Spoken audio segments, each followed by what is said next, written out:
ക്ലോക്കിലെ സമയം 4:08 AM ആയാൽ മണിക്കൂർ സൂചിയും മിനിറ്റ് സൂചിയും തമ്മിലുള്ള കോണളവ് എത്ര?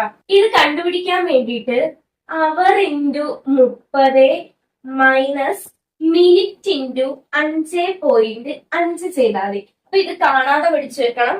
അവർ into 30 minus minute into 5.5.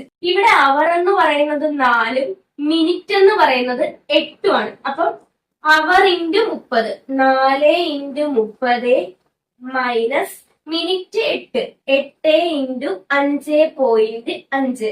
4 into 30 120 minus 8 into 5.5 44.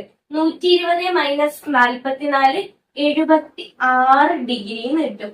അതായത് മിനിറ്റ് സൂചിയും മണിക്കൂർ സൂചിയും തമ്മിലുള്ള കോണളവ് എന്ന് പറയുന്നത് 76 ഡിഗ്രി എന്ന് കിട്ടും.